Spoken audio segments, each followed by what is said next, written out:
بسم اللہ الرحمن الرحیم، صلاۃ والسلام علیکہ یا سیدی یا رسول اللہ۔ تمام ناظرین کی خدمت میں بہت مؤدبانہ سلام۔ آج میں جس موضوع پہ تھوڑی سی بات کرنا چاہ رہا ہوں وہ سرکار حضرت واصف علی واصف رحمۃ اللہ علیہ کا ایک مضمون ہے، رزق۔ آپ فرماتے ہیں کہ مخلوق کے خالق کا یہ دعویٰ ہے کہ اس نے ہر ذی جان ذی روح کا رزق جو ہے وہ پہلے سے لکھ کے رکھا ہوا ہے اور اس کے رزق کا وہ ضامن ہے۔ یہاں تک کہا جاتا ہے کہ بچہ جو ہے ابھی دنیا میں نہیں آتا اور اس کے رزق کا پہلے سے بندوبست ہو جاتا ہے۔ ہم لوگ رزق کے پیچھے بہت بھاگتے ہیں اور شاید ہم لوگ یہ سمجھتے ہیں کہ رزق جو ہے وہ صرف پیسے کا نام ہے، یہ پیسہ ہم اکٹھا کریں اور پیسہ سے ہم لوگ روٹی خریدیں یا ہم لوگ اپنی آسائشیں خریدیں، تو ہم سمجھتے ہیں کہ شاید یہ جو سارا معاملہ ہے یہ پیسے کے ساتھ کہیں نہ کہیں پہ منسلک ہے، جبکہ جو رزق ہے اس کی تو بہت ساری ڈائمینشنز ہیں۔ رزق جو ہے آپ کی قوت گویائی بھی اللہ کی طرف سے ایک رزق ہے۔ آپ کا دیکھنا، آپ کا سننا اور گوشے مشتاق کی کیا بات ہے، اللہ اللہ سن رہا ہوں میں وہ نغمہ جو ابھی ساز میں ہے۔ کان جو ہیں آپ کے اللہ تعالیٰ کی بڑی نعمت ہے۔ یہاں تک کہ کہتے ہیں کہ رزق جو ہے وہ آپ کے جسم کے کسی نہ کسی حصے میں پوشیدہ ہوتا ہے۔ اللہ نے کوئی ایک صفت آپ کی ایسی رکھ دی ہوتی ہے کہ جس سے آپ کے رزق کا مسئلہ حل ہو جاتا ہے۔ کہتے ہیں اگر آپ اپنے اوپر کوئی تھوڑی توجہ دیں اس چیز کے اوپر اور اس چیز پہ غور کریں کہ اللہ نے وہ کون سا ایسا حصہ آپ کا رکھا ہے تو آپ کے رزق کے مسائل سارے حل ہو جائیں گے۔ اب جیسے کہتے ہیں کہ کسی کا گلا بہت خوبصورت ہوتا ہے، اللہ نے اس کے گلے میں سوز رکھا ہوا ہوتا ہے، اور اس کے ساتھ پھر کوئی ساز بجانے والا اگر ہو تو ساز بجانے والی کی انگلیوں میں اس کی جو احساسات ہیں وہ نکلتے ہیں۔ اسی طرح سے شاعر جو ہے شاعری کرتا ہے، ایک حساس قسم کا دل رکھتا ہے اور وہ اپنے احساس بیان کرتا ہے اور شاعری سے کیا کیا نغمے، کیا کیا باتیں اور کیا کیا چیزیں نکل آتی ہیں۔ یہ تو وہ رزق ہیں جو آپ کے جسم کے ساتھ منسلک ہیں۔ کہتے ہیں کہ یہ تمام رزق کے ساتھ ساتھ اللہ نے ایک اور رزق بھی ہمارا جو ہے بہت ہمیں قیمتی رزق دیا ہے، وہ ہے ایمان کا رزق، کہ ایمان بھی ہمارا ایک رزق ہے۔ یہ بھی اللہ کی طرف سے خاص تحفہ ہے ہمارے لیے کہ دنیا کے کتنے اور مذاہب ہیں، کئی ایسی جگہیں ہیں جہاں پر اللہ کو کوئی جانتا پہچانتا بھی نہیں ہے، اور ہمیں وہاں پر اللہ تعالیٰ نے یہ موقع دیا ہے کہ ہم اس کے محبوب کی امت میں اللہ تعالیٰ نے ہمیں پیدا فرمایا ہے۔ کتنا بڑا رزق ہمیں عطا کیا ہے۔ رزق ہمارے اندر کے علاوہ جو باہر کی کائنات ہے وہ بھی سارا رزق ہی رزق ہے۔ کہتے ہیں کہ ایک بارش، کہنے کو تو قطرے ہیں چند پانی کے، لیکن کتنا رزق پوشیدہ ہوتا ہے اس کے اندر۔ آپ ذرا جا کے ان علاقوں میں کبھی دیکھیں کہ جہاں پہ بارش کم ہوتی ہے یا بارش نہیں ہوتی ہے، ریگستان کے علاقے ہیں، صحرا ہیں، قحط سالیاں ہیں کہ بارش نہیں ہو رہی، دعائیں کی جاتی ہیں اپنے اپنے علاقوں میں کہ یا اللہ بارش بھیج۔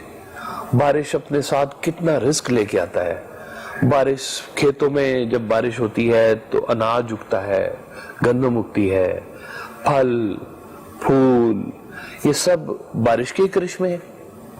بارش اپنے اندر پوری ایک تاثیر لے کے آتی ہے، لکڑی پیدا ہوتی ہے، لکڑی سے آگے کتنے سارے ڈائمینشنز پیدا ہو جاتے ہیں، پورا ایک روزگار کا تعلق، پورے کا پورا ایک سسٹم پیدا ہو جاتا ہے کہ لکڑی کے معاملات، لکڑی سے کاروبار، لکڑی کے گھر، لکڑی کے میز، یہ سب دیکھیں مالک نے کیسا آپ کے لیے کرشمہ رکھا ہوا ہے کہ بارش بھی اس نے ایک اپنا رزق بتایا کہ یہ بارش بھی جو ہے ایک رزق ہے آپ کے لیے۔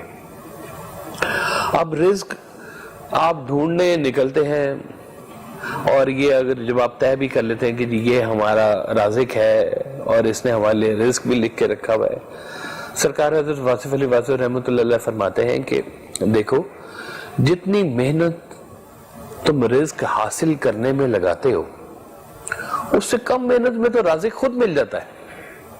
یعنی کہ ہم اپنے رزق کو ڈھونڈتے ڈھونڈتے کہیں اس رازق سے ہمارے تعلقات بھی کہیں دوری میں نہ پڑ جائیں. تو ہم نے یہ بھی دیکھنا ہے کہ ہم اس رزق کو ڈھونڈتے ڈھونڈتے رازق تک بھی پہنچے کہ جس نے ہمارے لیے رزق لکھا ہوا ہے. اگر رازق تک پہنچ جائے تو رزق ہی رزق ہے, ڈھیر و ڈھیر رزق ہے. تو یہ ہوتا ہے کہ جب انسان کے اندر اللہ تعالیٰ نے کوئی ایک ایکسٹرا صلاحیت پوشیدہ کی ہوتی ہے تو وہ ایکسٹرا صلاحیت بھی ایک رزق ہوتی ہے. کئی لوگوں کے دل اتنے سخی ہوتے ہیں کہ وہ لوگوں کو کھانا کھلاتے ہیں, رزق میں برکت ڈالتے ہیں. کہتے ہیں آپ کے رزق میں اگر کوئی تنگی ہو جائے, خدا نہ خواستہ, اپنا دسترخوان کھلا کرتے. آپ اپنا دسترخوان کھلا کریں گے, مہمان آئیں گے. کہنے کو تو یہ نقصان کی بات ہے کہ جی مہمان کو بلائیں, کھانا کھلائیں, پیسے خرچیں, لیکن مہمان کے آنے سے آپ کے رزق میں برکت پیدا ہو جاتی ہے, آپ کا رزق بڑھنا شروع ہوتا ہے. حضرت موسیٰ علیہ السلام کا ایک واقعہ ہے کہ آپ کلیم اللہ, اللہ سے باتیں کرنے والے, بڑا آپ کا مقام, بڑا آپ کا درجہ. کہتے ہیں ایک روز آپ تشریف لے کے جا رہے تھے تو ایک شخص نے کہا کہ میں بہت غریب آدمی ہوں, بمشکل اتنی روٹی میں کھا سکتا ہوں, اتنی مجھے ملتی ہے کہ جس سے میں ایک وقت کا میں کھانا کھا سکتا ہوں. مجھے ہمیشہ سے یہ زندگی میں کلک رہا ہے کہ مجھے کبھی پیٹ بھر کھانا نصیب ہو. تو آپ اللہ تعالیٰ سے جاتے ہیں, آپ بات کرتے ہیں, تو میرے لیے بھی ایک دعا کیجئے گا, میرے لیے ان سے گزارش اللہ تعالیٰ سے کیجئے گا کہ اللہ تعالیٰ میرا جتنا بھی رزق تو نے آج تک کے لیے لکھا ہوا ہے مجھے اکٹھا ہی دے دے تاکہ میں پیٹ بھر کے کھانا تو کھا سکوں. حضرت موسیٰ علیہ السلام تشریف لے گئے, گزارش کی, اپلیکیشن اپروو ہو گئی بات, اور اس آدمی کو جو ہے وہ رزق مل گیا. اب طے تو یہ تھا کہ یہ رزق اب چونکہ اس کا مل گیا ہے, اس کا رزق تو ختم ہو جانا چاہیے تھا.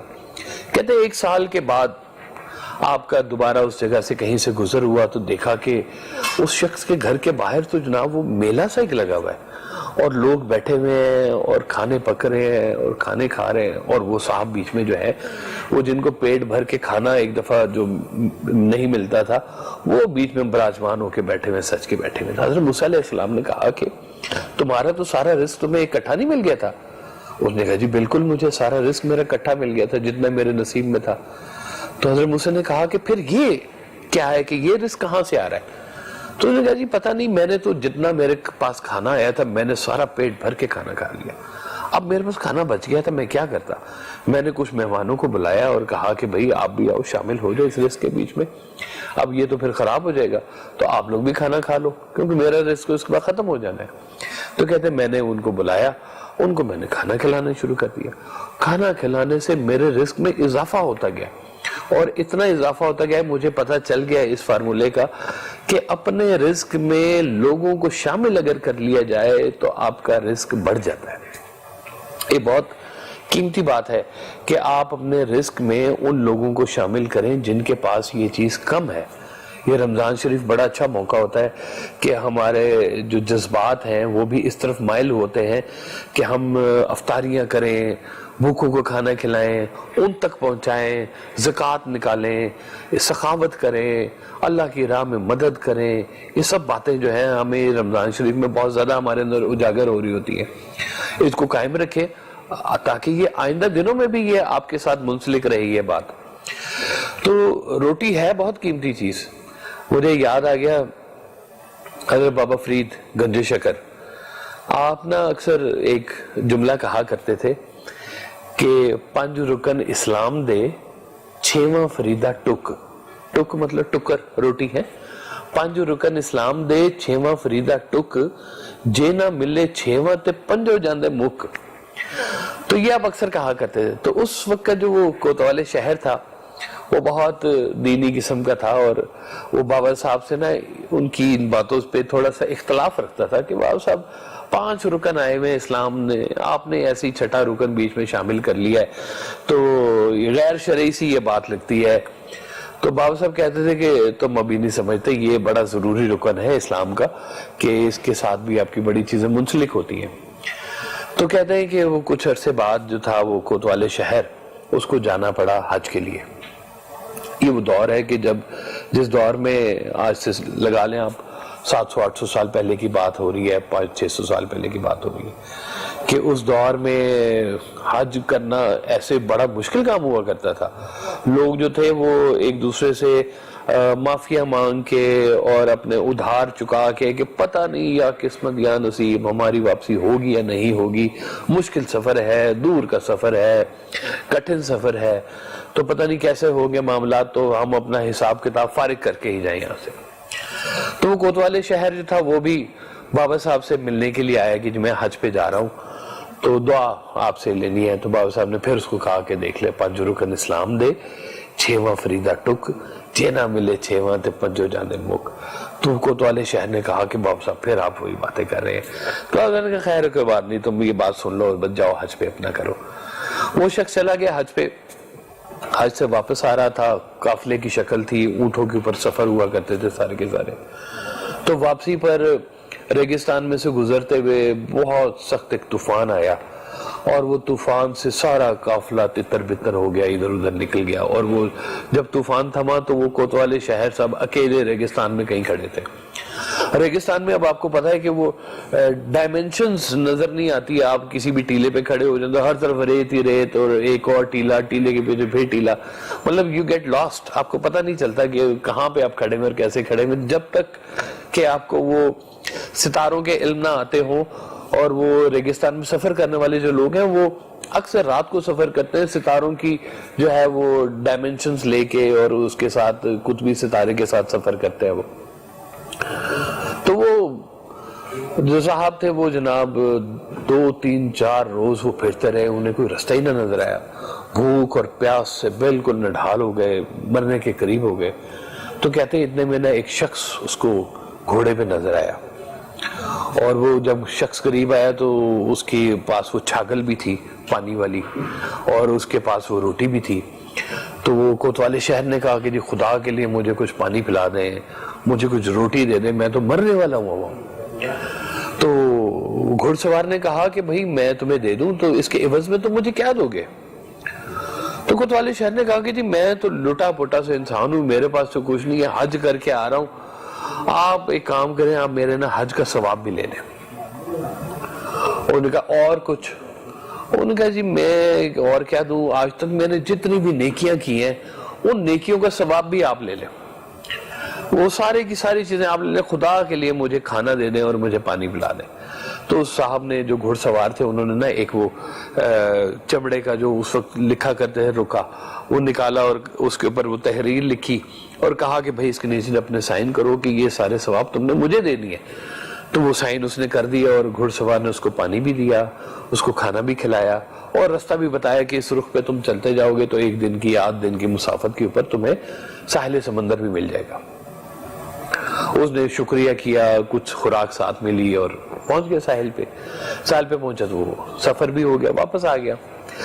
اب واپس آ کے تو کافی دن تک تو وہ اس اپنے وہ رہے کہ میں اب کس منہ سے لوگوں کو ملوں کہ میں تو حج کا ثواب سب کچھ تو اپنے میں دیا ہے وہ, لیکن پھر وہ لوگوں کے اصرار پہ حج کر کے آئے ہیں, جی مبارکبادیں ہونی چاہیے, یہ ہونا چاہیے.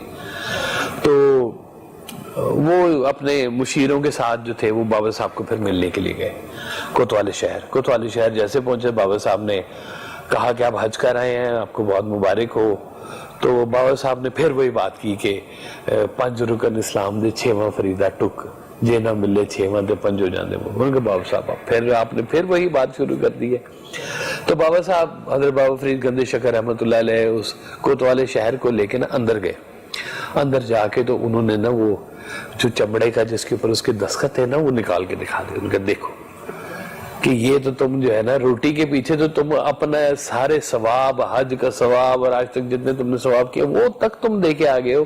تو یہ روٹی اتنی قیمتی چیز ہوتی ہے, اس کی قدر کرنی چاہیے. اور وہ مالک جو ہمارا سچا سچا مالک ہے وہ کتنی مخلوق کو جو ہے وہ کھانا کھلاتا ہے. آپ نے ویل مچھلی دیکھی, جو ویل مچھلی ہوتی ہے کتنے ٹن کھانا کھا جاتی ہے ایک دن میں, کتنے ٹن.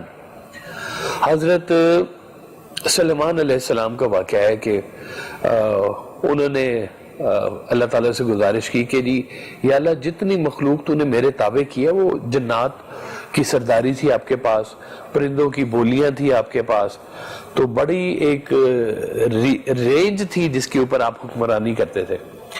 تو انہوں نے کہا کہ جی میں جتنی مخلوق ہے تو میں چاہتا ہوں کہ میں اس کا کھانا کھلاؤں. تو جنات کو کھانے کے اوپر لگا دیا گیا, اور کئی مہینوں کی وہ محنت کے بعد جب وہ سارا تیار ہوا تو انہوں نے درخواست کی اپنے اللہ سے, یا اللہ تعالیٰ میں اب بلانا چاہتا ہوں, کھانا تیار ہو گیا تو مہمانوں کو بلانا چاہتا ہوں, تو آپ بھیج دیں. تو اللہ تعالیٰ نے ایک مچھلی بھیجی, اور وہ مچھلی آئی اور وہ جتنا کھانا بنا ہوا تھا تو وہ سارا کھانا کھا گئی. اور اس نے کہا کہ تو وہ اور کدھر سے آئے؟ تو وہ انہوں نے کہا جی اور تو کوئی نہیں. تو مچھلی نے کہا کہ میں اپنے رب سے جب کھانا مانگتی ہوں میرا رب مجھے کھانا دے دیتا ہے. وہ کہتے ہیں کہ پتھر کے بیچ میں بھی کوئی کیڑا ہوتا ہے اندر پتھر کے, اس تک بھی رزق پہنچ جاتا ہے. یہ مالک کے کام ہے کہ وہ کہاں کہاں پہ رزق دیتے ہیں. ہم رزق کے لیے کتنے مارے پھرتے ہیں, کتنا ہمارا ڈس بلیو ہے. ہم لوگوں نے صرف یہی نہیں دیکھنا کہ جو ہے رزق ہمارے پاس آ جائے, ہم نے یہ بھی دیکھنا ہے کہ ہمارے پاس جو رزق آنا ہے وہ نیک رزق آئے. رزق تو آپ کہیں کہ وہ جو حرام کماتے ہیں اللہ معاف فرمائے انہیں, وہ بھی رزق کما رہے ہیں, وہ بھی کھا رہے ہیں. تو خالی رزق نہیں کمانا. سرکار حضرت واصف علی واصف فرماتے تھے کہ دیکھو اگر تم محنت کم کرو اور رزق تمہیں زیادہ مل جائے تو اس کو رزق, اور حلال بھی ہو, تو اس کو رزق کریم کہتے ہیں. کہ یعنی کہ آپ کی محنت کم ہے لیکن اللہ کی عطا زیادہ ہے اور حلال ہے, تو یہ رزق کریم ہے. پھر ایک اور جگہ پہ آپ فرماتے ہیں کہ وہ مجھے یاد ہے کہ ایک واقعہ, ہمارے ایک صاحب تھے, انہوں نے کہا کہ ویسا میں وہ فلاں شخص کے پاس جو ہے وہ نوکری کرنا چاہتا ہوں, انہوں نے مجھے کہا ہے. اب وہ جو صاحب جن کی وہ ذکر کر رہے تھے ان کے پیسے میں کچھ تھوڑا سا 19-20 معاملہ تھا, تو آپ نے نا ان صاحب کو منع کر دیا کہ تم نے ان کے پاس نوکری نہیں کرنی. تو وہ تھوڑے سے ذرا وہ ہوئے کہ بھائی اتنی مشکل سے نوکری مل رہی ہے تو ویسا مجھے منع کریں. تو آپ نے کہا کہ دیکھو نیک رزق بھی جو ہے وہ نیک ہاتھوں سے آتا ہے ہمیشہ. تو یہ بھی دیکھنے والی بات ہوتی ہے کہ مکان بنانا ہے ضرور بنائیں, گاڑی خریدنی ہے ضرور خریدیں, آسائش زندگی خریدنی ہے, ان کے بچوں کے اچھی فیسیں دینی ہے ضرور کریں, لیکن یہ بھی دیکھیں کہ اللہ تعالیٰ کے ساتھ کہیں بغاوت نہ ہو جائے.